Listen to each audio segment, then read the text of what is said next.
Good morning, everybody. Welcome. Thank you very much for joining us on this wonderful morning, the third day of Iyar, 5781, April 15th, 2021. And a wonderful Shabbos and a wonderful week to everybody. Just before we begin, I'll announce that Sunday we will be having two special classes. By the way, you guys could see me and hear me? Just give me a thumbs up. Yeah. Okay. Sunday we'll be having Be'ezer Hashem two special classes on everybody now. Those who learned the Daf Yomi started Masechta Yuma, which will be going for the next approximately 3 months. So we're going to be learning Sunday a special Sikha by the Lubavitcher Rebbe, which is the soul of Masechta Yuma, explanation on the beginning and at the end of Masechta Yuma, which explores the topics of what happens to you when you get married, why the Kohen Gadol had to be married, the revolution of Rabbi Akiva in Tshuva, a small step for man, a giant step for God, many other fascinating topics. That's going to be Sunday morning, 10 o'clock a.m. Eastern Time, and then again Sunday evening, 9 o'clock p.m. Eastern Time, right here on the yeshiva.net. Everybody is welcome. Monday morning we'll resume our Chassidic class as usual, 7:30 a.m. Okay, if you didn't open your source sheets yet, please do that. As always, if you go to theyeshiva.net, on the top or on the bottom of the video, you can either view or download the source sheets so you can follow along with us in the text. Last shir, Monday morning, we began the Maamer Usvartem Lachem Mimacheres HaShabbos Meviachem Esemirat Nufa Sheva Shabbosis Tmimis Tiyena of Tavshin Yer Aleph, Lag BaOmer 1951. Do have to say I got a call after the class from somebody, and he said that he's a rabbi. He has smicha, he was ordained in the rabbinate, but he never knew what Omer Hatnufa means. He heard the words, we say it every night by Sfira, Omer Hatnufa, he just never knew what it means. He didn't know what it means. Sfira Sa'omer, okay. So sometimes even people who have learned and spent many years in yeshiva and got a Jewish education, like just the basic terminology of things are unknown to them, because we sometimes skip over the basics and get to all types of explanations and insights without really understanding what's Omer, what's the carbon Omer, why is it called Omer, what's Sviras Ha-Omer, what's Omer HaTnufa, etc. So he was thanking me for the introduction I gave, discussing the basic mechanisms. So that was very nice to hear. And it's generally important. That's why when you learn Mishnayos, you learn Rambam, especially Rambam. The Rambam's Mishnah Torah, you get the bird's eye view, the summation of all halacha, the structure of how Judaism works in every single aspect of Jewish law. That's the uniqueness of the Rambam's Yad HaChazaka, the Rambam's Mishnah Torah. So what's the summation of what we learned? That there is the mitzvah of bringing the Omer, and then there is the mitzvah of counting, the 49-day count that follows the bringing of the Omer. Yet, the Torah emphasizes the words Mimacheres HaShabbos, even though it was really Mimacheres HaPesach. It was the day after Pesach, the second day of Pesach, not the day after Shabbos, as discussed, the great debate between the Sadducees and the Chachmei Yisrael. We went into the discussion that Sviras HaOmer is unique because the carbon Omer, the offering that was brought as a prerequisite to the counting, is the only one, besides one more, that was brought from barley flour. Every other meal offering was brought from wheat, besides this and the Minchas Saita.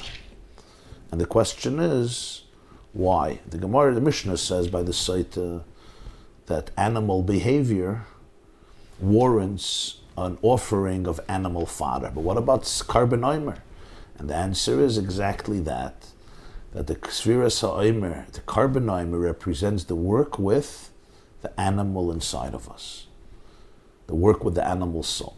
And the point that we explained and we explored was the development, the idea behind the pasuk in the Shir Hashirim, the opening of Shir Hashirim. This is right away in the beginning of chapter 1. I think it's pasuk Dalet. Shir Hashirim Perek Aleph pasuk Dalet, where the bride speaks about the groom and says, Moshcheni acharecha narutza, heviani hamelech chadarav. What does Moshcheni mean? Moshcheni, draw me in, pull me in. After you, we shall run. The grammar here is apparently strange. You begin with pull me in, and then you follow with after you, we shall run. Are we talking about an individual, or are we talking about a collective group? You begin with singular language, and then you continue with plural language. Moshcheni, and then narutza. So it's difficult to understand. What's the syntax? What's the structure of this pasuk? And then it continues, Heviani hamelech hadarav. We're talking about the future, and then we go to the past. The point of all of this is that the truth is that this pasuk is referring to 3 different stages in Jewish history. Moshcheni refers to Yetzias Mitzrayim, the first day of Pesach. Acherecha narutza is the counting of the Omer. As we'll see, Heviani hamelech hadarav is Shavuos. What's the idea of this? Yetzias Mitzrayim was a gift from above. God takes you out of the abyss. He emancipates you from subjugation to bondage, to slavery. The whole experience of Yetzias Mitzrayim was, V'esa eschem al kanfei nesharim, as the pasuk says. I lifted you up on the wings of eagles. Nigla aleim melech malcham lachem HaKadosh Baruch Hu u'ga'olam, as we say in the Haggadah. Hashem revealed himself to the children, to the Israelites, and he emancipated them. In other words, it's milmay lalamata. It's a revelation, it's a gift that comes from above, irrelevant where the person is. Sometimes there are moments in life where you're just plucked out of your present situation and you're transported into another place. Not by virtue of your own work and resources and creativity, no. The Jews on their own were submerged, as the Chazal say, our sages say, in 49 gates of impurity. Moshcheni. Moshcheni means 2 things. First of all, pull me out. As Rashi says there, that God told me that he will pull me out, Moshcheni. Moshcheni represents that it's something that's coming from above. Somebody is schlepping me, somebody is taking me. And that's why it's only in the singular, Moshcheni. Because who was moved by this? The divine soul. The divine soul, which has an antenna that detects the divine vibrations of reality, is moved by it. But the animal soul is not moved by it. It doesn't get it, it doesn't see it, it doesn't perceive it doesn't experience it. That's why we went to the whole explanation of the Alter Rebbe and Tanya, why the Jews had to run away from Mitzrayim. They couldn't do it consensually. There was an element of running away. Why? Because they were running away from a part in themselves. There's a voice in themselves that says you're still subjugated, you're still enslaved. That's all Yetzias Mitzrayim. Moshcheni. The Jews themselves were not kalim. They were not yet vessels, containers, who can fully grasp and absorb and internalize the experience. They were not there yet. The animal soul was not ready for it. It was like a shock treatment. It was a startling experience. It was something completely beyond their kalim, beyond themselves, beyond their vessels. It's like an extraordinary revelation. Out of the blue, a moment earlier they were slaves, and for years they were subjugated, stripped from their dignity. It's a slavery mentality. And that's why throughout the years in the desert, whenever there were problems, there were many who said, let's just go back. You know, the Stockholm syndrome and the battered woman syndrome. It's like, let's just go back there. At least it's familiar. You know, familiar evil is better than anything else. In other words, very often we see that somebody can be taken into freedom. So they were taken out of exile, but the exile has not been taken out of them. And therefore, when crisis resurfaces, you come back to that. You go back to that default mode, which is slavery. So it's a very profound idea. Their divine soul was moved, because the divine soul is always moved by Elokus. It's in touch with it. But the Nefesh HaBahamis, that's the animal consciousness of a person. This puts us in the category of all of the zoological species. We're called Homo sapiens. We're sapiens. It's part of the animal structure. Part of the, yes, sophisticated animals who know how to build museums and universities and even hospitals and theaters and gymnasiums and coliseums and art galleries, stadiums, shopping centers, malls. Very sophisticated sapiens, no question, but ultimately sapiens. This is the dimension of human consciousness, which we call it the Nefesh HaBahamis. The term originates from Rabbi Chaim Vital, the great student of the Arizal, the Kabbalist, 16th century, Damascus and Sfas, and then discussed and elaborated in many subsequent books, especially the Tanya, which right away, chapter 1, introduces the idea of the two souls. Life is a tale of two souls. And not in two cities, London and Paris, but in one city. So in the animal soul was not moved. The animal soul, in fact, remained in its full intensity. And therefore they had to run. So now we can understand Moshcheni. Now comes stage 2. Acharecha Narutza. Acharecha Narutza, this is Sfiras HaOmer. After you, we shall run. Now begins the Avodah of what? Of Sfiras HaOmer, the counting of the Omer, which is the Avodah Milmata L'mayla. Now is the Avodah not the gift that comes from above, but the initiation that comes from below. Milmata L'mayla versus Milmayla L'mata.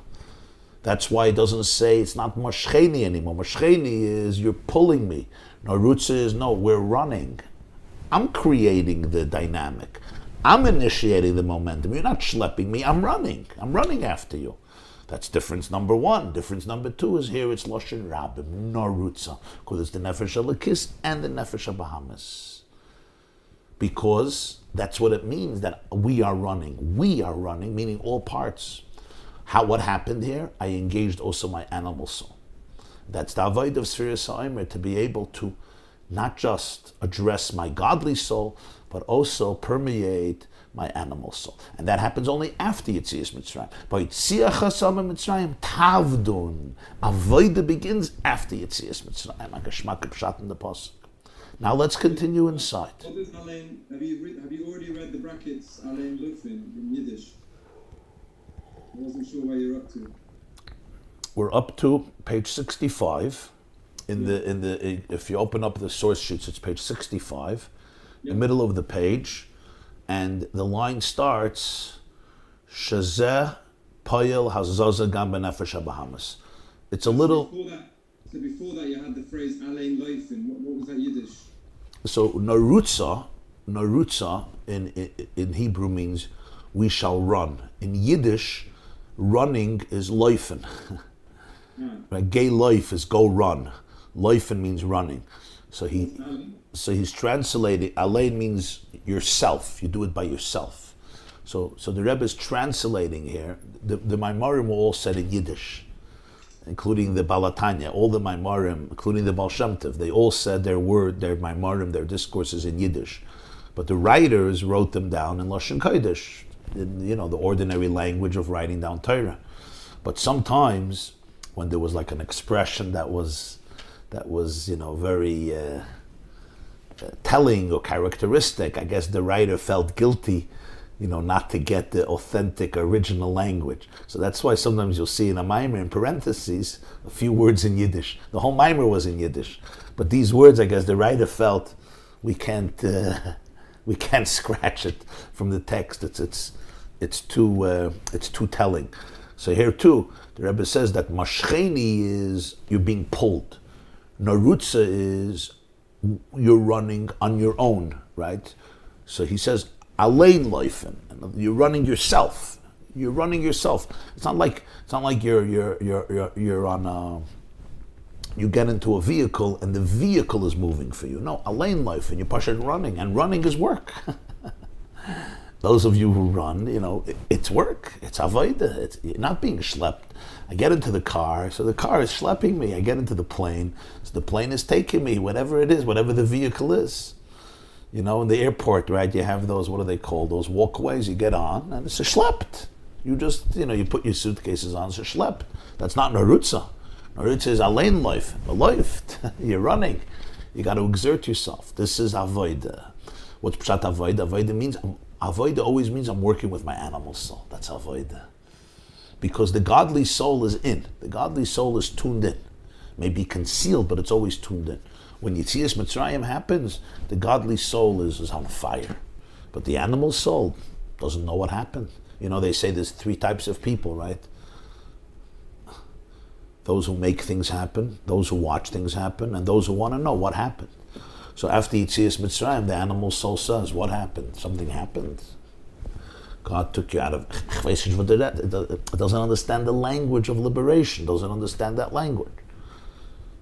Go bring a horse into a concert, into a concerto. Go bring a horse into an art gallery. Horses are amazing animals, amazing creatures, horses. But a horse is a horse. So the animal soul on its own, without avodah, there's primal instinct there, primal energy. But without the person's working with the nefesh habahamis, there is a detachment. That's why you had to run away. Because the nefesh habahamis was in full toikef, in full strength. Now begins the next step, acharecha narutza. So now we continue inside. Again, it's a little below the middle of the page. 1, 2, let's see from the top, it's 1, 2, 3, 4, 5, 6, 7, 8, 9, 10, 11, 12, 13, 14, 15, 16, 17. 17 lines from the top. The line starts shazeh. After the period, we're holding at the words v'zeh. V'zeh gam hadiyik narutza miloshin merutza dafka. This is also the meticulous, this is also the pursuit. What staple are you using? The text. If you go to the yeshiva.net, the video has text, so source sheets. No, but what are you using? I'm also using that. I'm also using the source sheets.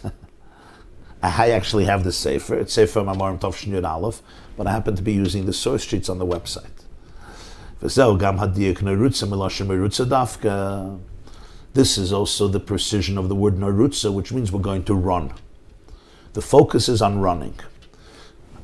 Because there's something unique that happens when the avodah is done with the animal soul. It's in a way of, it could be defined as running. Because the nature of the animal soul is when the animal soul is drawn to something, it's always with passion. It runs to it. It doesn't walk to it, it runs to it.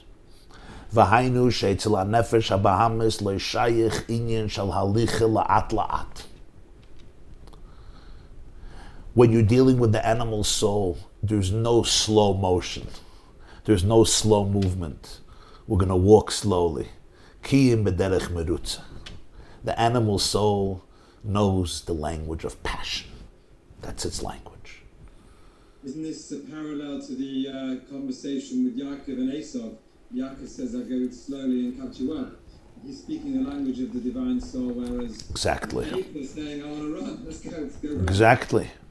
In the conversation of Yaakov and Esau in Parshas Vayishlach, after they reconcile, Esau wants to run. He's in a rush. And Yaakov says, Ani esna lo le'iti.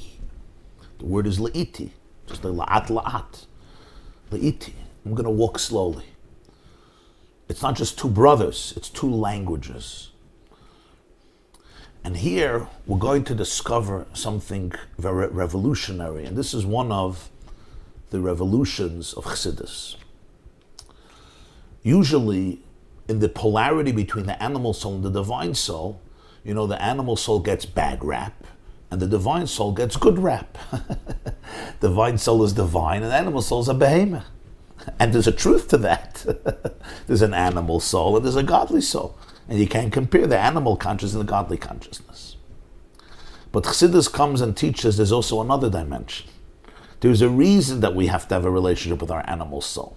There's a reason that the godly soul had to descend and become tucked in and fused and married and connected to the animal soul. It's not just a tragic error. It's not even just a tragic test. It's not even just a trial to overcome and see if you can abstain from temptation. No, that's all the periphery. That's all the basics. There's something much deeper. There's an energy that you can only acquire through Esav. Esav needs Yaakov, but Yaakov also needs Esav. That's a whole. That's what we call the holistic approach of the cosmos. It's not just Yaakov could tell Esav, I want to cut off from you and let's be at peace, but in different worlds. No, Esav must have Yaakov, but Yaakov must have Esav. It's like we learned a few years ago, the Maamer of the Balatanya in Parshas told us and Vayishlach about Toyu and Tikkun. Esav is Toyu, chaos. Yaakov is Tikkun. Toyu must have Tikkun to be able to be repaired, but Tikkun needs Toyu to be able to get the real energy. So let's see the way it's manifested here. The animal soul, he says, doesn't know the language of slow motion. It doesn't know what it means. It knows the language of passion. Mirutza. I run, I long, I yearn. There's a strong intensity. There's a fire. There's an electricity. With the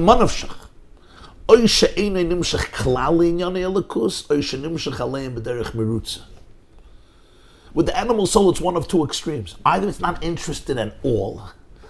It's not engaged at all. There's nothing in elikus and godliness that speaks to it. So I'm completely not engaged. I'm disengaged. Or if I am engaged, it's with a fire. There's an extremism to it. There is a power there. There is momentum. There is oomph. There is gusto. There's passion. When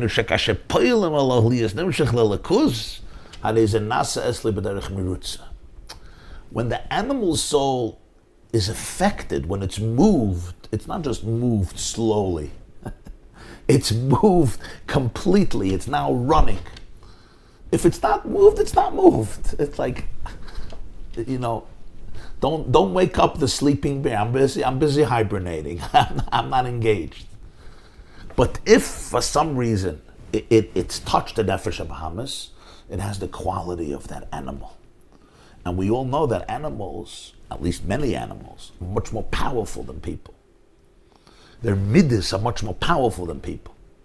We have the cerebral dimension, the cognitive dimension that is so developed in the human being, the prefrontal cortex that is so developed, cool and collective and thought out, and we contain ourselves. But when you look at the passion, the alacrity, the intensity of the animal, it's primal. I don't know if you ever were in the jungles and you watched the lioness, the lioness chasing her prey to feed her family, or the tiger or the cheetah. Okay. These are the real undomesticated, powerful mammals. There's an intensity. There's a primal passion, and it speaks to us. We all know it speaks to us because it's a picture of our nefesh Bahamas. That's why people are fascinated by animals, by the way. Because animals, and this is from a Jewish approach. There's an approach that believes, people are animals and there's no difference. Obviously, that's not the Jewish approach. There's a tzelem elikim asas adam. But we can find ourselves in every animal because we have a nefesh Bahamas, and the animal is a mirror, or our nefesh Bahamas is a mirror of that animal. Of course, in a different way, but it reminds us of ourselves. I particularly enjoy watching animals and their behaviors and so forth. And, it's not just, it's interesting, no question. It's interesting scientifically, it's interesting, and it's interesting on so many, but it's interesting spiritually, it's interesting emotionally, because you could find yourself there. There's something in the Nefesh HaBahamis that has in it the imprint of every animal. So in every animal we can find ourselves. Not just in every animal, in every bird, in every insect. This is not my chiddush. It says in Kaihelis, Games ha'olam nosan belibam. The world exists in our heart. It says in Lubavitcher Rebbe Nosan, Olam katan ze ha'adam. The human being is called a miniature world. What does this mean? So it says in Chassidus, it says in Sfarim, that the Olam Gadol is reflected in miniature in the Olam Katan. There's nothing in the outer reality. There's nothing in the macro that is not in the micro. Every nekuda that you observe on the planet, and not only on the planet, the entire universe, is reflected in your heart. In fact, according to the Baal Shem Tov, the reason you see it and you know about it is in order for you to do something with it. You and I are in charge of Tikkun HaOlam. So every aspect of the universe is a mirror of something happening inside of us, and we are mirroring that which is happening outside of us. So there's always a relationship, there's a very deep kinship. The Adam encompasses the totality of creation.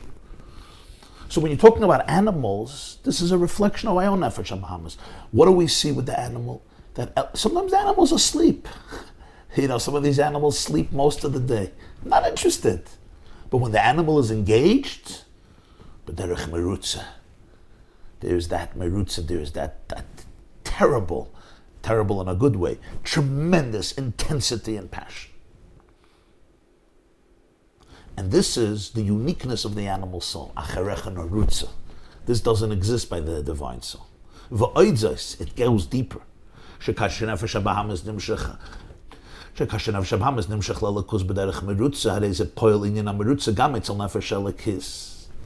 the animal soul is drawn to the divine in this way of a merutza, with this longing and this intensity, it affects also the divine soul. The godly soul on its own doesn't possess this quality. Her gravitation, her meshicha, her connection, her meshicha is that I gravitate to something. I'm connected to something. I'm pulled to something. Her gravitation to godliness is b'medida v'hagbala. Medida means with measurements. V'hagbala with limitation. Avalai dea nefesh habahamis netoisev but toisvis oir. It's the animal soul, when engaged, that gives the divine soul a whole new dimension of light, a whole new dimension of energy, that the godly soul learns about passion. It learns how to transcend a relationship based on structure and limitations. How can the divine soul, which is, if the divine soul is an nefesh elokis, chelek elokam Maamar, so what, is this, how can it be Medida and Kabbalah? Unless you're saying we're talking about the divine soul as it's already emerged into distinct entity, to quote a phrase of yours from 20 years ago that I heard in the shit. You're asking a good question. If the divine soul is a chelik elokam mal mamish, as it says in Sfarim and Netanya chapter 2, the quote is already from earlier, chelik elokam mal. So what do you mean it's b'medida v'hagbala, it's finite? If it's a fragment of the divine, however you explain fragment, but if it's a piece of the divine, it's not limited. The answer is, we're talking here about the divine soul, the way it assumes a distinct identity. That's very true. In other words, yes, if you take the divine soul back to its original source, it's beyond hagbala. But the way the divine soul assumes a distinct identity, a structure, it has seichel, it has midas. As the Tanya continues, every soul has 10 koiches: chachma, bina, das, chesed, gvura, tiferes, netzach, yesod, malchus. And there's a certain element of structure, holy structure, divine structure, just like Hashem himself. The question you're asking is about Hashem himself. How can there be spheres by Hashem? God is limited. What chesed, gvura, tiferes? The answer is Hashem is not unlimited, but Hashem chooses to manifest himself, so to speak, within 10 characteristics that have some definition and some description and some medida v'hagbala. again, the word Medida v'Hagbala is always relative, to whom and to where, what context and what it means, but there's some element of structure. So basically, the nefesh elokis here is the nefesh elokis as it's already within the Seder Hishtalshelus on whatever level. Yes. The Moshe Rabbeinu is Atzilus and other. Yes. You're right. This is the nefesh elokis, the way it's already in Seder Hishtalshelus, which means within a structural identity. There's identity, there's structure, and there's focus. And this is its uniqueness. This is its contribution. Medida v'Hagbala here is not a disadvantage. In many ways, it's a compliment. In other words, things are measured. Like we speak about in the brain, for example. We often talk about the difference between the amygdala part of the brain and the prefrontal cortex. Limbic brain, reptilian brain. Prefrontal cortex allows you, to be thought out. It allows you to be thoughtful. It allows you to delay gratification. It allows you to have long-term vision. It allows you to weigh pros and cons. You're in a much more sophisticated mode where there's broad choices from a broad spectrum of things, and you could navigate. You're not in survival mode, a fight or flight, which is intense. Now, what is true? I wasn't thinking of talking about trauma today. What is trauma? Trauma is that amygdala gets fired up. Like the fire alarm in your house. When the fire alarm in your house serves a very important function. If, God forbid, there's a fire alarm goes on. So the fire department is called, and the police are called, and the family is alert, and the neighbors are alert. But what happens when the fire alarm is broken? And it goes off every 20 minutes. So suddenly you're sitting and you're trying to sleep, you're trying to relax, and suddenly, you know what a fire alarm sounds like. So that's what happens in trauma. The amygdala is fired up and it doesn't stop. You don't know the code to be able to stop it. The danger is over, Rabbi say. The danger is over. You don't have to be so fired up, because it's basically operating on that primal level, very primitive and primal level. So let's understand this. The nefesh elokis is godly. It's always connected. However, the nefesh elokis, by definition, is measured. It believes in measurement. It believes in discipline and in structure and in seder and in organization. That's it. That's because it's responsible. It believes. Did you say animals have individual neshamas, or there's just one nefesh or life force for all animals? It's an interesting question. So the truth is that Arizal says, you want to know if animals have individual personalities, and the answer is yes. The Arizal says that every single thing has a soul. By the way, not only animals. Every tree has its own soul. Every rock, every nivra, even daimim, even inorganic matter, the Arizal writes, has a nefesh. It has a soul. Now, when the Arizal said it in the 1500s, it seemed a little strange. You had to believe him. Today, you don't have to believe him anymore. You look at anything under a microscope, right? And even even more the tools that we have not developed yet. There's a whole universe, a whole dynamic universe, in the tiniest drop of water, in the tiniest grain of sand or flake of snow. I mean, you talk about the molecular and atomic level of reality. There is so much movement and excitement and harmony and symmetry and design. It's incredible. Never mind. Does that mean if an animal dies, so it's one integrated soul, an organism, that's lost now, and it's now become it's got a new soul, or a sub-layer of a soul of domain? When an animal dies, of course, you can't compare the soul of the animal to the soul of the person, obviously. The Rambam discusses this in Hilchos Yesodei HaTorah. Every creature has its own type of soul, its own unique soul. But the soul ultimately, from the Chassidic point of view, the soul represents the divine chemistry, the divine DNA that makes up the very existence, the very stuff of this animal or this creature, sustains it, creates it, gives it vitality, vivifies it, gives it its ultimate design, function, and purpose. The soul also represents its purposefulness from the divine perspective. And every animal serves its purpose. If a stone has a nefesh, according to the Arizal, so I throw the stone on the floor, it splits into two. Is it now two souls? Is it one stone, two stones with one nefesh? Or now two stones? So you're saying a soul has a soul. You're saying if a stone has a soul, and you throw the stone down, it splits into two, right? Yeah. Or you axe it, you separate it. So what happens now? Did you split a soul into two? And the answer to that is, when you say a soul has a stone, you have to define it. Whatever happens to the stone on a molecular level and on an atomic level, that's just a reflection of what happens on a spiritual level. Because the soul, the spirituality is tucked in, it's manifested through the physical composition, through the physical chemistry of it. So whatever happens on a physical level happens also on a spiritual level. Just like we split an atom, right? Splitting an atom, it releases a lot of momentum. The same is true with a cell, every dynamic of the Bria.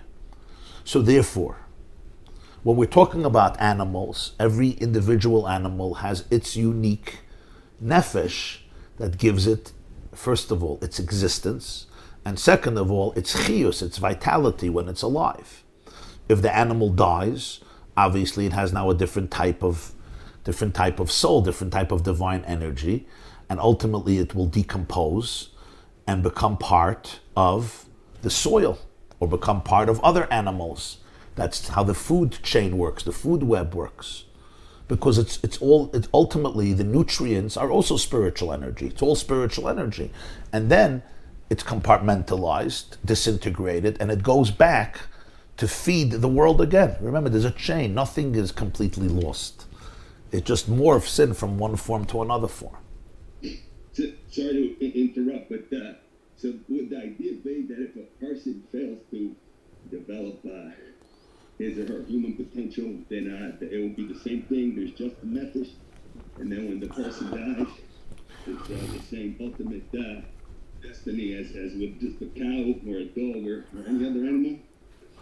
Well, are you asking what if a person doesn't develop themselves at all? What's their destiny? And the answer is that ultimately every soul comes to its tikkun. Every soul, which is a chelik elokam imal, the Shalah writes, the Arizal writes, the Rameh Mifano writes, the great Kabbalists write that ultimately every single soul, because of it's a piece of Hashem, never gets lost completely. It may have to go through a lot of, has to go through many winding journeys and winding roads, but ultimately it's Neitzer Matoi, Maisi Yodai Lizboyer. It's a fragment of infinity of the divine. It's going to come to a tikkun. Every single soul. No soul is ultimately, perishes and lost forever. There are the few Gemaras in Rosh Hashanah and other places, Rambam Hilchos Tshuva, where it sounds like some souls are cut off forever and ever and ever. But this is a long discussion in Svarim of Kabbalah, Chassidus, Machshava, that ultimately every soul has to go through journeys, but it comes to some type of tikkun. So now, let's. That includes the animals? No, I'm talking here about the godly soul of the Jew, which is nefesh achelik elokam imal, which ultimately comes to tikkun. The divine energy in everything, ultimately will also be sublimated. Yeah. But you can't compare the soul in an animal is not like the soul in a person. It's a completely different soul. You can't compare that soul. Right. So it's a completely different soul. In other words, the conscious animal soul is not the conscious human soul. But in every single thing in the world, including in animals, there is divine energy. So now, let's bring this together. The animal soul has something that the godly soul does not have, even though it's an animal, and that is energy, passion, intensity. And that's where the godly soul needs the animal soul. That's why you have to be careful when it comes especially to education, not to destroy human creativity, not to destroy human energy. Because sometimes we see that the animal soul's energy is being harnessed in the wrong way. but it's powerful energy. It's raw. It needs direction, but don't destroy it, don't obliterate it. Because when you obliterate that energy, you don't only fail the animal soul, you fail also the godly soul. For the godly soul to experience the running, acharecha narutza, the loifin, it needs to have the animal soul. What is the difference between these two souls? The nefesh elikis is the soul of a person that we call divine. What does it mean it's divine? It relates to the divine perspective of reality. It's sensitive to the divine perspective of reality. It sees the world through a spiritual lens. It sees the world through a godly lens. Those are its interests. Those are its passions. This is important material. Understood. This is critical information, my friends. So tune in. The godly soul sees the world through a divine lens. That's how it sees the world. What does it appreciate? Its appetite is therefore to holiness, to transcendence, to godliness. This is how it sees the world. This is how it perceives the world. It perceives the world as a very meaningful place. Perceives the world as a place that is filled with pulsating spiritual divine energy. That's its experience of life. That's its experience of reality. It doesn't see the world as a fragmented, materialistic, physical, brute, and coarse place. It does not. It sees it from the lens of Hashem. It sees the world with microscopically spiritual eyes. And therefore, its longings, it appreciates those components of creation. The Nefesh HaBahamis doesn't have that vision. The Nefesh HaBahamis is very simple. In many ways, it's very brute. It's animalistic. It's an animal. Animals are not bad. Animals are very cute. The Gemara says about Mitzvah, Tsar Balechayim Midiraisa. We have a biblical prohibition against aggravating animals. And by the way, that's your animal too. Your own animal too. We have the Gemara in Brachas that says that before you feed yourself, you have to feed your animal. Right? Asr la'adam she'yaychal kaidem she'yachal lebehemtei. You're not allowed to eat breakfast as long as you didn't give breakfast to your animal. It says, "V'nasati esav b'sadcha livhemtecha v'yachalta v'savata." We learned in the Maamer before Pesach that Psukei de Zimra is for the animal soul, Krishma is for the divine soul. So the Rebbe writes in the Torah b'chukoisai. Why? Because you're not allowed to feed the divine soul before you feed the animal soul. So Moededik, Psukei de Zimra, you're feeding the animal soul. Krishma, you're feeding the godly soul. First you have to feed the behemoth, then you could feed the person. Within yourself, you have to feed the animal before you feed the person. So the animal soul is brute, it's coarse, it's primal. It's simplistic. It sees the world like an animal sees the world. How does an animal see the world? They're very delicious. A lot of animals are delicious. We like animals. They're cute. They could be dangerous. Oh, yeah. If you don't discipline your animal soul, it can become a monster. If you don't discipline your little gorilla, if you don't discipline your little cute chimp or monkey, if you don't discipline the little bull inside of you, it can grow up with big horns and it can gore. It's dangerous. If an animal is not tamed, disciplined, the dog too. If you don't teach the dog who's boss, you know what happens, right? The alpha male. If you don't teach the dog who's boss, it's very dangerous. The animal must know its place in the world. If it knows its place in the world, then it's gewaldic. If it doesn't know its place in the world, it can be very, very dangerous, and even lethal. It starts off as a cute little baby, as a cute little cub, as a cute little calf, but it's going to grow up. I'm talking now the animal inside of me. This is where discipline comes in, right? The pasuk says, "Yetzer lev ha'adam rami ne'urav." Ayer pera adam yivalid. Person is born undomesticated. Left to his own devices, the animal will be completely wild. This is where the Nefesh Elokis is so necessary.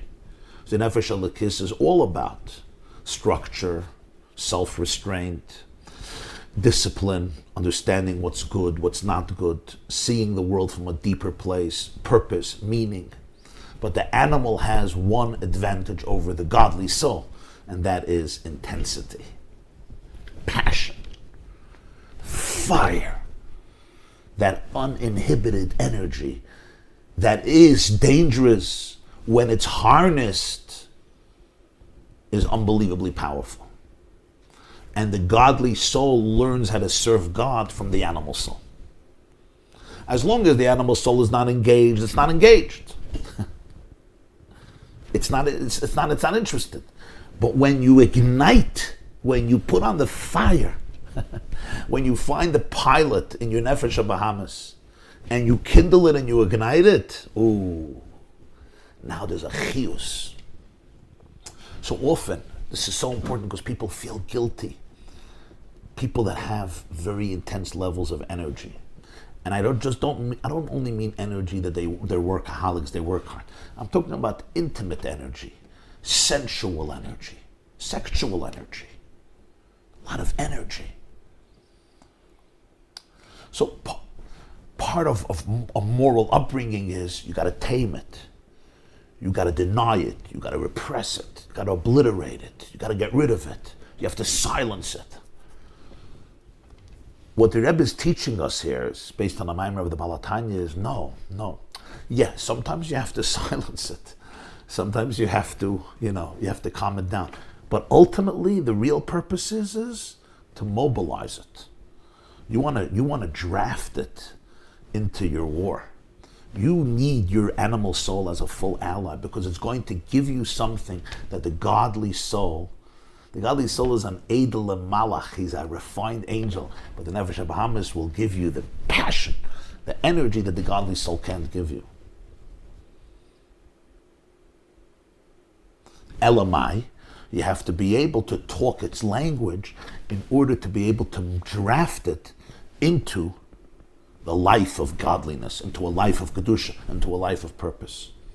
But for this, you have to tune into the frequency of the animal soul. You have to tune into its energy. If you're going to speak to it the language of structure, you won't get it. You have to tune into the world of the animal in order to be able to engage it. You have to have that frequency in Yiddishkeit also. Alter Rebbe explains that this is the reason why before Kriya Shema, we speak for such a long time, the whole first blessing about the angels. Why is that the introduction for Kriya Shema? It's a very interesting introduction. Like, why are we talking about the angels at length? Kulam oimdim b'rumaylam mashmiyim b'yireh yachad b'kol. Kulam ahuvim b'rudim giborim kedoshim. If you're familiar, remember the first blessing before Shema at length. V'chulam mekablim aleim lahaktish liyoytzer b'nachas ruach kodesh kodesh kodesh hafanim v'chayis hakodesh b'raj gadol. The answer, of course, is they're called chayis hakodesh, holy animals. Why are they called holy animals? Because all of our animals come from them. They says there's the angels that represent the face of the ox and the face of the eagle and the face of the lion and the face of the human. All the birds come from the eagle and from the pnei nesha, and all the undomesticated mammals come from the face of the lion, and all the domesticated mammals come from the face of the bull. This is in Ezekiel's vision of his chariot, Ma'aser Merkava of Yechezkel. So when we go into this story, we're basically helping our animal soul realign itself with its true origin, which is the infinite passion of the Chayas HaKodesh. There's Chayas, they used to call some people in yeshiva Chayas, you remember? Chayas, animals, a wilde Chaya. This Chayas HaKodesh. Chayas HaKodesh means the holy animals. The animal is not unholy, the animal is not profane, the animal is holy, but you have to bring it back to its kedusha. You're saying that the Berachos Kriya Shema is essentially the interface, is really the spiritual counterpart of Sukkot Zimra. So the first bracha before Kriya Shema, after Sukkot Zimra, really allows that the Shema Yisrael won't only affect the divine soul, but it'll also be able to affect the animal soul. In other words, the animal soul, v'haftas Hashem Elokecha b'chol levavcha b'shnei yitzarecha, with your whole heart, not only with your godly soul, also with your animal soul. You have to tell the animal soul who the Zayda was. You have to tell the monkey who its grandfather is. You got to tell the monkey inside of you where you come from. You're not a behemoth. You're Chayes HaKodesh. You're a holy animal. You're not a behemoth, gasa, chayeron, evil, horrible animal who we want to hunt down and repress. No, Chayes HaKodesh. B'rash Gadol. I know, you the guys don't know how to be quiet. B'rash Gadol, misnasam lo misasrafi. This is how the Balatanya explains the first blessing of Krishna. It's an incredible insight, because if I come to you and I tell you, Reb Aaron, Reb Daniel, Reb Binyamin, whoever it is, Reb Zion, Chaya, Sarah, I want to tell you about this great, great, great individual who's this great tzaddik. You may like the story, but it's not necessarily personal. But what if I want to tell you who your father was, who your mother was, who your grandfather and grandmother were, who your great-grandmother. I want to talk to you about your DNA, about the home you come from, about the family you come from. It touches me in a different way, because this is already me. So what do we talk to the Nefesh HaBahamis and we say, I want to tell you about some great things. Leave me alone. I'm hungry. I'm hungry. Talk to me about money. Fine. Talk to me about food. Fine. You want to talk to me about other cravings? I'm good. You want to talk to me about power? I'm good. Fine. You talk to me about attention? I'm also good. So we talk to the animal soul. No, I'm going to talk to you about your Zayda. I'm going to talk to you about your Baba. I'm going to talk to you about your own DNA, where you come from. You come from Chayes HaKodesh. This is you. It's you. Maybe your energy has been distorted. You don't realize what it is. So the ultimate tikkun of the animal soul is not milchemes hashmad. We're going to obliterate our animal soul. No. Yes, there are times in life you just have to tame it and hold it down and discipline it and so forth. Sometimes the animal loses it, often. But the ultimate avoid of Sfiras Aimer is narutza. I want to find an outlet. I want that the animal soul's energy and passion should be able to become fully aligned with its true source, and then it creates a different dynamic in Yiddishkeit. It gives the godly soul something that the godly soul doesn't have on its own. The godly soul on its own has the power of structure, finiteness. The animal soul gives it the primal infinity, that uninhibitedness that comes precisely from being an animal, from being a behemoth, from not being sophisticated, from not using the prefrontal so much. But when it's utilized, when it's harnessed, when it's mobilized, when it's drafted into Tzivus Hashem, when it's drafted into Avodas Hashem, it's a different level. It's a different chiyus. What does this mean in our life? What this means in our life is that which you believe is destroying you most is really your greatest ally. And we can't emphasize how important that is. That energy which you feel is taking you away from God most is really what will bring you closest to Hashem. As long as you know how to read it, as long as you know how to find that counterpart in Yiddishkeit. It's a very high level frequency, it's a very high level energy, and if Yiddishkeit doesn't compete with that level, you're right, you're done. And the truth is, that's why we need Chassidus so much, because Chassidus is the energy that competes, that doesn't compete, it accommodates, it addresses this level of intensity. In other words, if my Yiddishkeit, I don't want to use the word dull, because it's never dull, you're talking about Yiddishkeit, it's not dull, but my Yiddishkeit is more cerebral, more dull, more calm, right? It speaks to my Nefesh Elikis, but my Nefesh HaBahamis can't be engaged, it has to be repressed. And that's what happens to some people.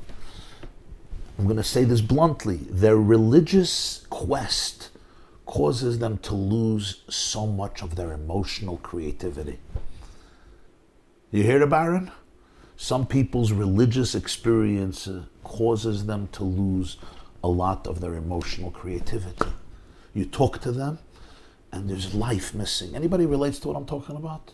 Like, where's the life? Where's the life? You do everything right, but you're not alive. You do everything right, but you're not alive. And you know what? I don't blame him. He couldn't be alive. You know why? If he would be alive, you know what happened? He feels that if he would be alive, he would be dangerous. If I would be alive, if I would be in touch with my passions, with my emotions, I wouldn't be in the Beis Medrash every morning. I couldn't daven shachris. I would be like some of you in a previous reincarnation. You know, I'm a bohemian or an anarchist. You know, I belong in the forests. I'm a forager.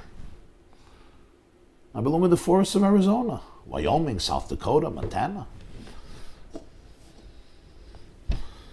Wherever it is, wherever your youth has taken you. So yeah, I had to cut off that part of myself.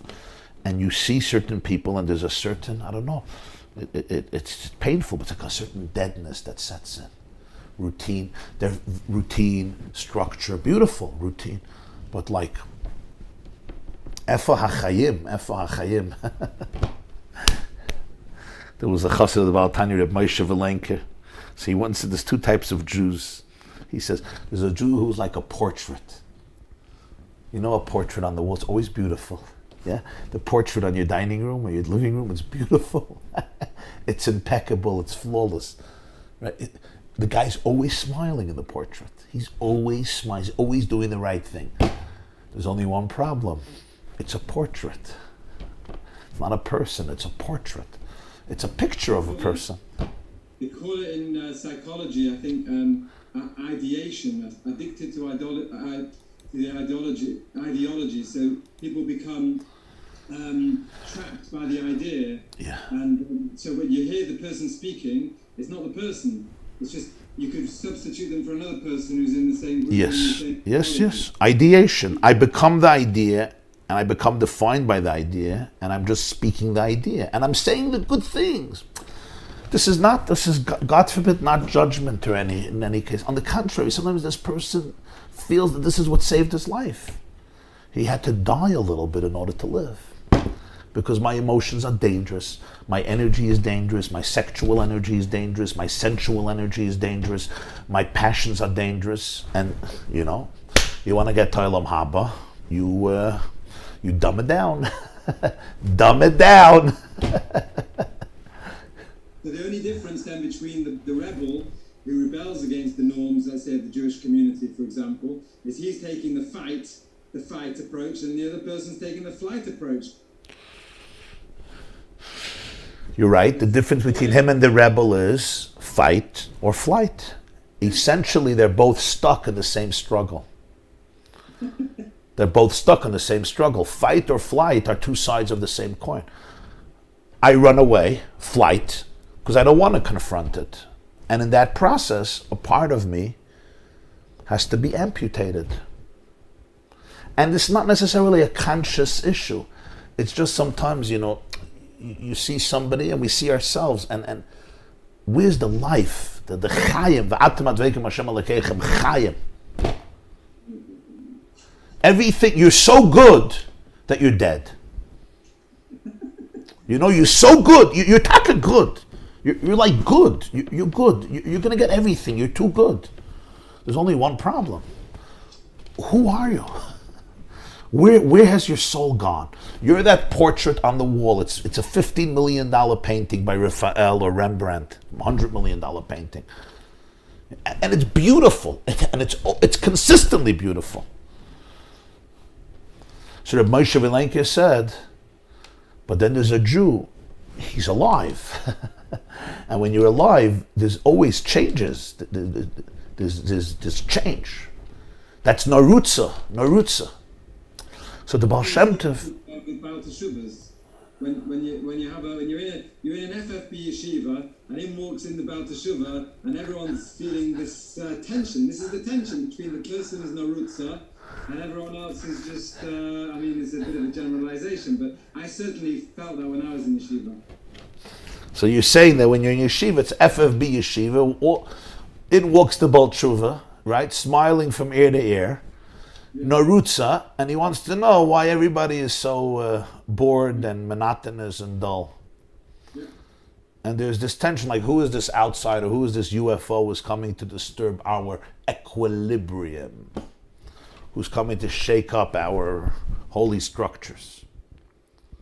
Relax, you stay around a few months, you become a little more cynical. And it happens to people. They come in with fire, and then the fire goes out. And it's just, ultimately the grind of life is also hard, Somebody got to make a living and pay bills, and your kids grow up, and, you get involved in the daily, minutia and the daily responsibilities, and you often lose that touch. And this is where, so when Chassidus speaks about Yiddishkeit, you'll always see there is a frequency of infinity that's always vibrating there. Because as much as discipline and structure are critical, and really critical, there's the element of narutza that you need the animal soul for. The animal soul here, not only is it not bad, it's the best thing that ever happened to you. Of course it can create challenges, because the animal can run in different directions. It's very primal. But that visceral experience of Judaism, that fire burning, that electricity, that's from the animal soul. But for this, you have to ignite it. You have to present a Yiddishkeit that the animal soul can go into ecstasy from. It can get on fire. And that's acharecha narutza.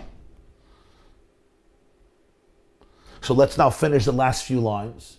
V'zeu oimrei narutza loshen rabin. You would think Mashcheni is only the divine soul. So Arutza should be the animal soul. Arutza, he says, no. When it comes to Narutza, it's both. We will run, because the animal soul brings it back to the divine soul. That's the Chiddush. Because the divine soul is not really structured. You see? If the divine soul was really... That's the Vort answering your question about the divine soul. If the divine soul was born in structure, it wouldn't be affected by the uninhibitedness of the animal soul. But because the divine soul really is Osulamayla Mehagbala, this is the key. The divine soul is really infinite. It's just dressed up and manifested in structure. The animal soul never became manifested in structure. That's why it remained an animal.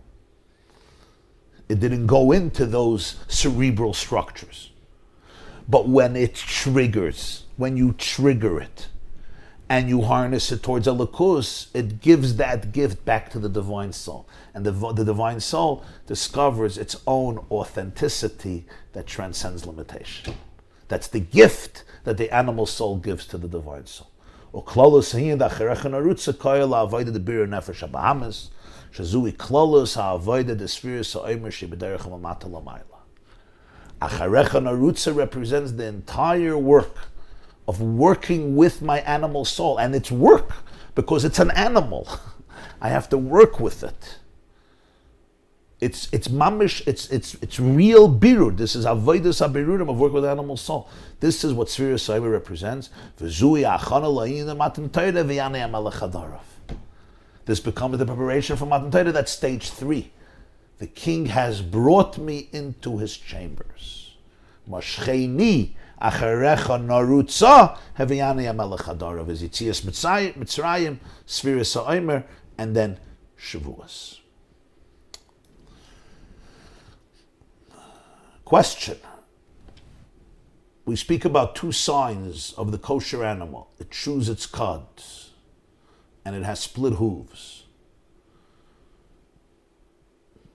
It chews its cud because it has 4 stomachs. Does this correspond to the divine soul? 4 stomachs are the 4 worlds and structure.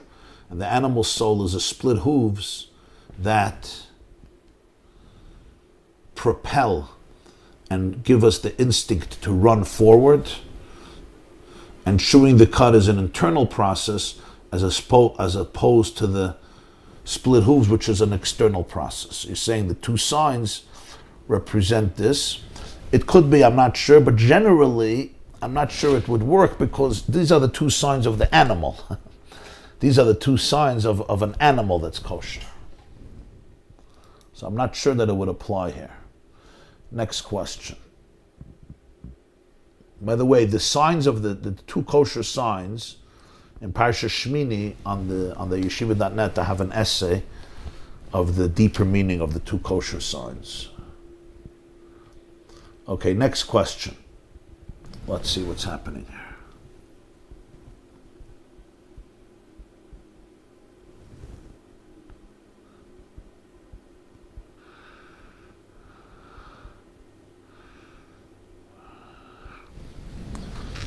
Why don't we judge the Saita woman meritoriously and have her bring an animal offering because of animal behavior? It's not fair. She was only accused of something. Nothing is proven. People are innocent until proven guilty. And we know that she could be innocent after she drinks the water. It's a wonderful question. And the answer is, this is not about saying that she's guilty. We're addressing a crisis. The crisis is that the husband was feeling very uncomfortable. Let's say she was spending days, nights, vacations, weeks with a particular guy. Okay? So he says, if we want to be married, we got to be loyal to each other, and I don't want you secluded with that person. You could speak to that person, but not secluded. Do not lock yourself in a house, and go on vacation for a week to South Africa or to New Zealand with that person, or go into a private space. But she does it. She violates this. So the husband is like, okay, I'm really uncomfortable in this relationship. So as I said in the first class, God says, I'll be the therapist. I will be the couple's therapist.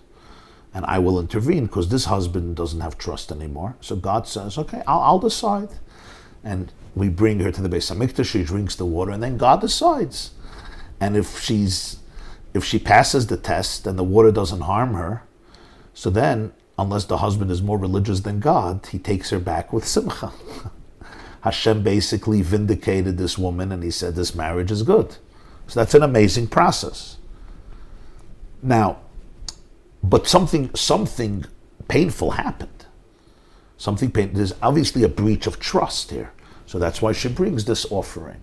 We're not accusing her, but there is a very strong suspicion here. Doesn't the Nefesh Elokis have a natural passion to connect to God? What does it mean that the Nefesh HaBahamis makes the Narutza? Yeah, the Nefesh Elokis has a natural love and a natural awe and a natural passion.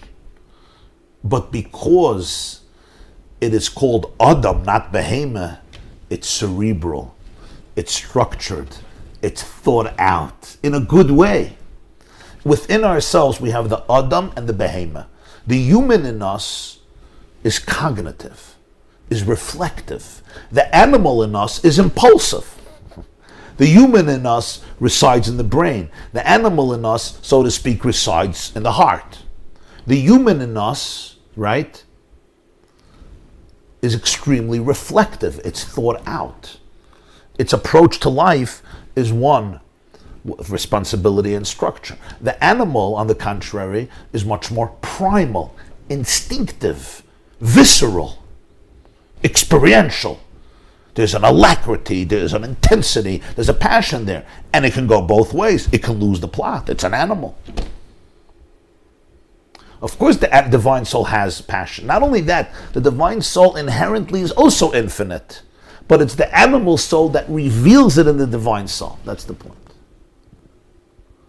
One can walk fast, one can run slowly. The difference is, with walking, at least one foot is always in contact with the ground. It's connected. With running, at one point in the cycle or rhythm, both feet are in the air, reaching higher, disconnected. This is a beautiful explanation of how the two souls, the animal and godly, are integrated together in a healthy way, and together they can achieve a much higher state of being and consciousness.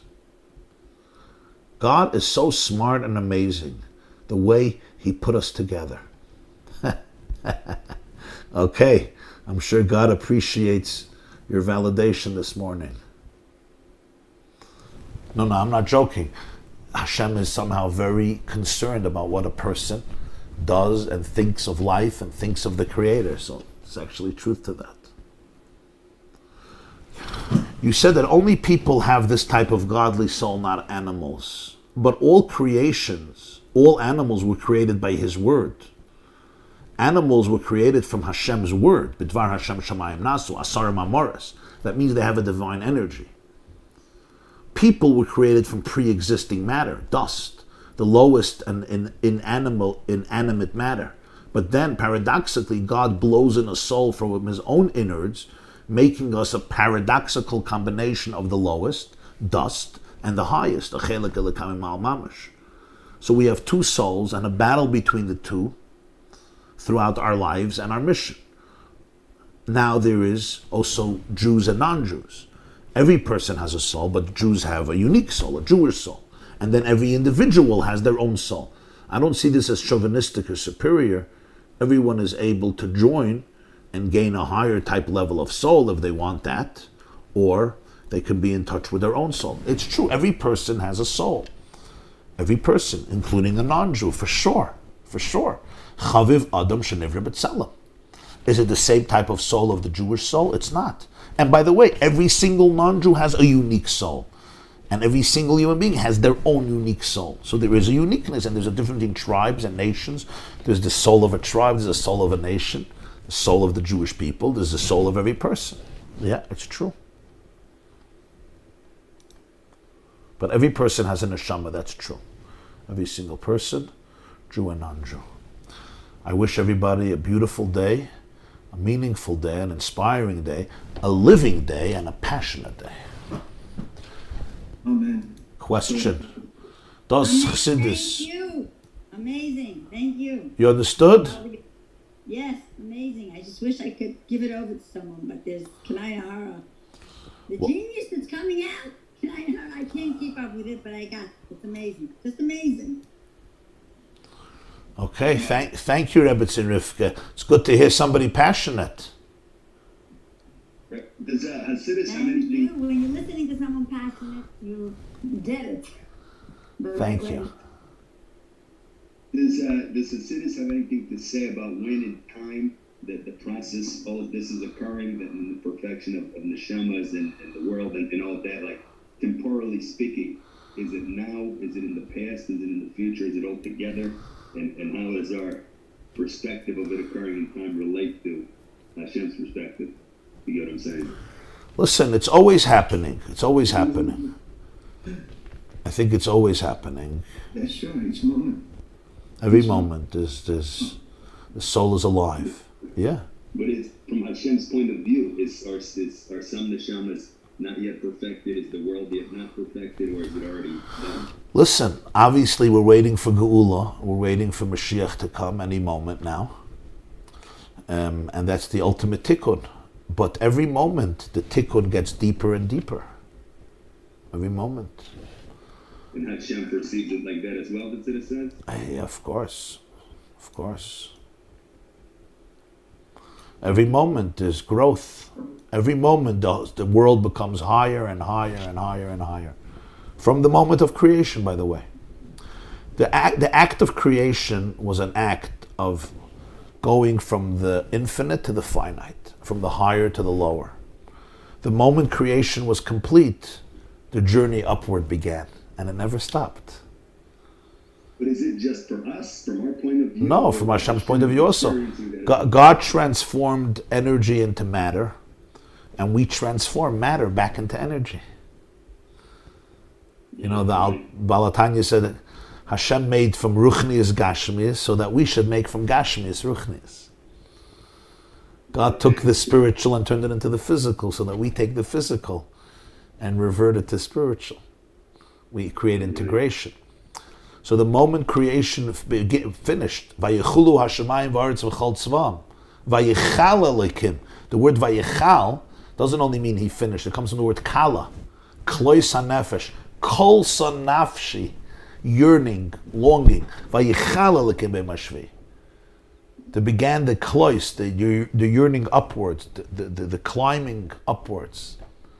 Creation is the process of descent, and then from then began the ascent, the aliyah, and that doesn't stop, never interrupted. We choose how to ascend. If we're going to ascend straight, if we're going to ascend through curvy, winding paths, if we're going to fall in the middle and ascend even higher, that's different choices people make. But we're always ascending, always. Shlomo Ibn Gabirol, one of the great poets of the Jewish people, he said, I run away from you to you. Right.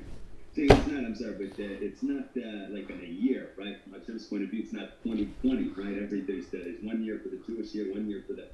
That's just arbitrary Right. thing, right? So what is it, how is time, I mean, obviously this is too much to ask for an answer, but how is there, does it say anything about how that's temporally perceived, right? Like we perceive just a given moment, yesterday, tomorrow, right now. Is it really so that Hashem perceives today?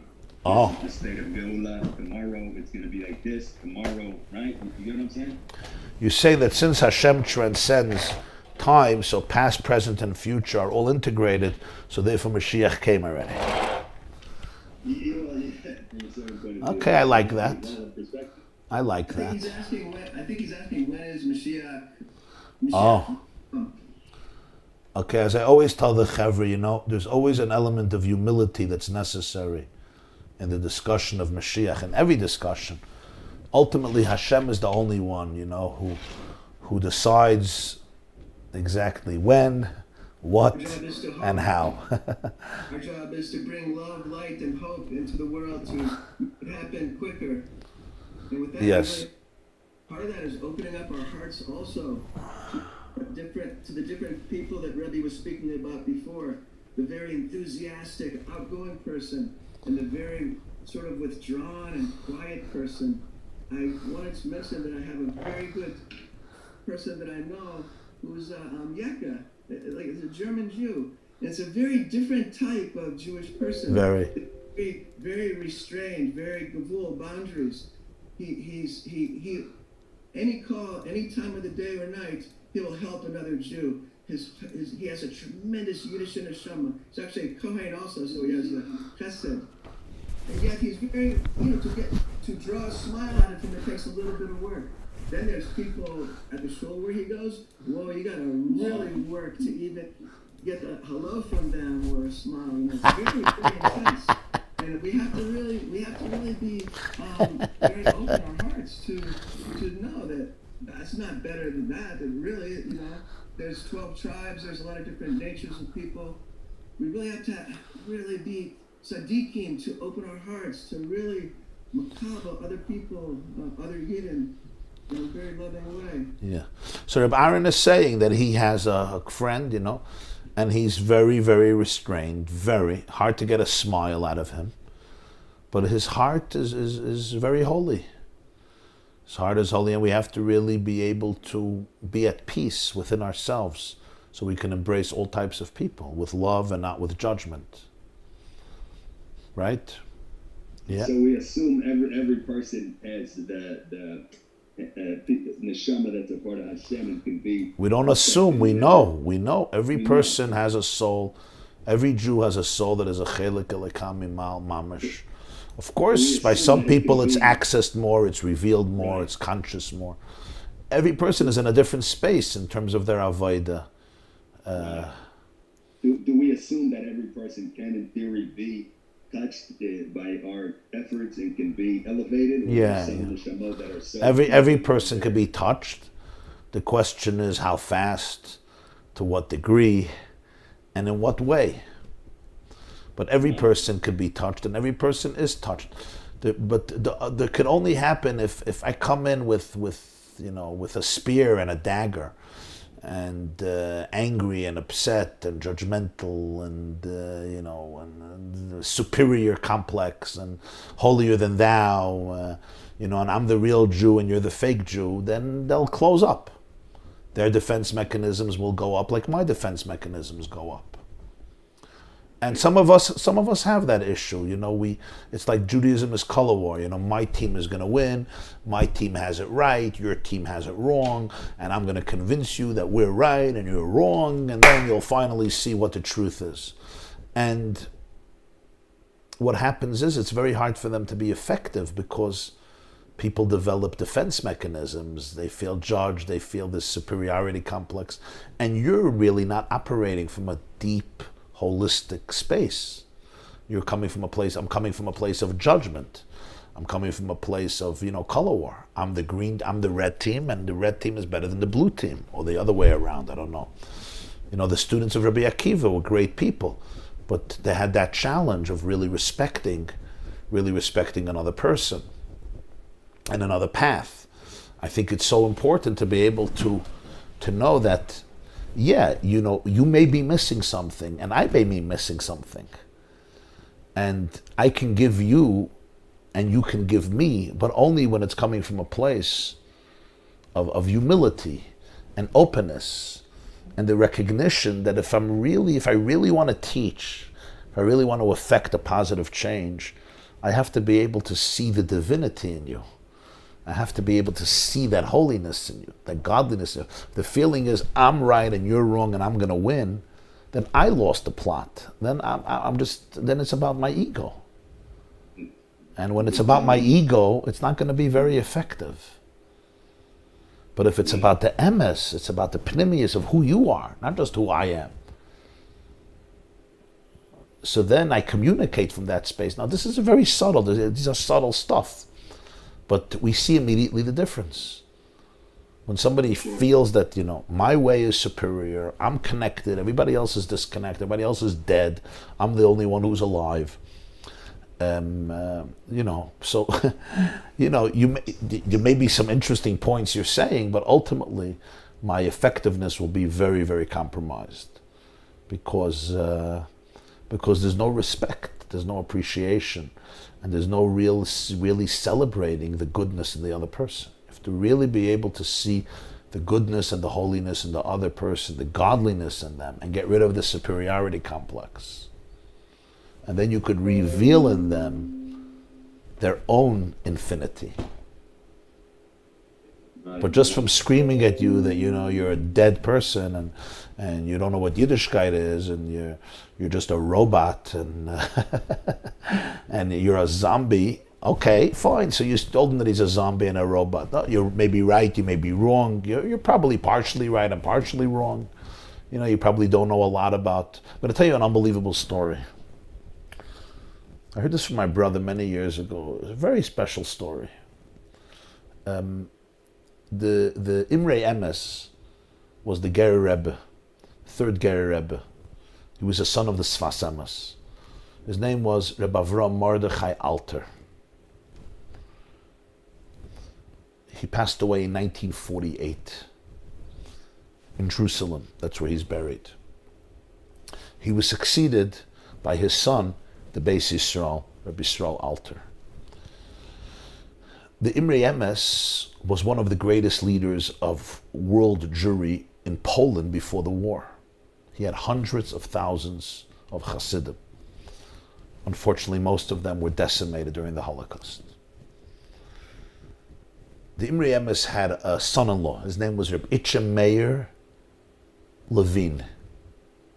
Reb Itche Meir Levin. Itche Meir was actually the name of the first Ger Rebbe, the Chidushei Harim, the great-grandfather of the Imrei Emes. His name was Harim, Reb Yitzchak Meir, Reb Itche Meir. So the Imrei Emes, Reb Avram Mordechai, had a son-in-law, Reb Itche Meir Levin. And he was a big asken in Agudas Yisrael. He was a very big activist. He was a leader. He accomplished a lot. He worked a lot on behalf of the klal, on behalf of the community. But he was a ger. He was the son-in-law of the Imrei Emes. He was a real ger chassid. This is Poland before the Second World War. Lubavitcher Rebbe Levine was once sent by his father-in-law, the Imre Yemes, to Germany for Shabbos. He should meet a particular Jew in Germany, a particular Askin over there, somebody who was a social activist, a Jewish social activist. And he stayed in somebody's home in Germany. Now, the cultural shock was not easy for him, because Friday night, the men and the women sat at the same table. And in Ger, they didn't do that. In Ger, the men and the bochum, the boys, sat at one table, and the women sat at another table. This is in Poland. And here in Germany, this was a house, it was Friday night, and the men and the women are sitting, and they're schmoozing somewhat freely. And Rabbi Meir was, he was unnerved. And a part of him was saying, this is not the real thing. This is not Shabbos. This is not holy. This is not a real Jewish home. And the balabas, the host, he was schmoozing with everybody. Schmoozing with the men, schmoozing with the women. Okay, but Rabbi Meir, obviously he was a guest, so, he was silent. The meal was over, they benched, and everybody went to bed. Friday night, everybody went to bed. And Rabbi Meir went to his room, which was right near the dining room. And he was doing his own things in the room, and suddenly he hears a sound that he did not expect. The host is learning. And he opens the door, and he takes a look. And he sees that the host is now learning the whole Parshas HaShavua. He's reading the whole Parshas HaShavua, I think with the Ur HaChaim he said. He learned the Parsha with the Ur HaChaim. He finished, and he said the whole Tehillim. The host said the whole Tehillim. Itchamei was shocked. Friday night, people are exhausted. It's been a long week. Everybody goes to sleep. But this host, who he was so dismissive of, after the meal, on his own, nobody knew, would say the whole Tehillim and learn the whole Parsha. I don't know when he went to sleep. He came home to his father-in-law, the Imre Yemes, and he said, this was like schizophrenia, this paradox that I saw. The whole meal was nishtaf in Yiddish, it was not the way we're used to it. And he described what he saw. But then, after the meal, he says the whole Tehillim, and I saw his Yirah Shamayim, his fear of heaven. So his father-in-law said to his son-in-law, Rabbi Meir, I sent you this specifically, and I'll tell you why. If you want to become a leader among the Jewish people, you're going to have to be able to truly respect and cherish the diversity of Klal Yisrael. If you're not going to be able to really appreciate and respect that there are different customs and different traditions and different ways of doing things, and some people who will do things that you're really not used to and maybe not comfortable with, and realize they may have their own very deep relationship with God. He says, you don't know too many Jews Friday night, who will say the whole Tehillim after the meal and read the whole Parsha with Ur HaChaim. Don't judge. Don't dismiss people just because they don't fit into your comfort zone. It doesn't mean there's no disagreements. It doesn't mean that what you're doing is wrong always, or what he's doing is always right. It does mean that you have to appreciate the fact that there is a lot of diversity and there's a rainbow. And don't turn it into a black and white color war conflict. You'll never be a real leader among the Jewish people. That is what I wanted to teach you. Very powerful idea. And that's why we could all see the rainbow and appreciate it. Okay, my dearest friends, sending you my love and light, sending you our love and light, both from the animal soul and the godly soul. Have a beautiful and delicious and passionate day. But you also Thank you, Rabbi. You too. Rabbi, Thank you, Rabbi. Oh, Rabbi, it's just sort of hashkacha protest, but I was thinking about an old friend of mine last night or the day before, and he got very heavy into a type of meditation. Brilliant yid. He learned in yeshiva for a year in Muncie.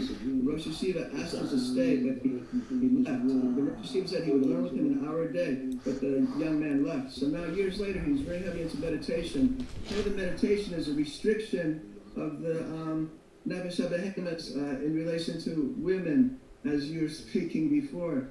You were speaking about the sota, the sati of the halacha, how the halacha, I'm constantly astounded by halacha, because it's a way to deal with the reality of life, the nefesh habehemoth, to bring it to nefesh elokis, as Rebbe was saying earlier. So like the sota, it's an extreme example, as Rebbe explained. The husband is very concerned. There's a bad situation going on. So the halacha shows how to fix it.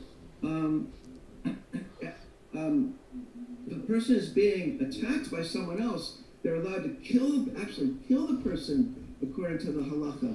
So it takes into account the whole range of human activity. So with the relations between men and women, it's also very clear. There's halachas.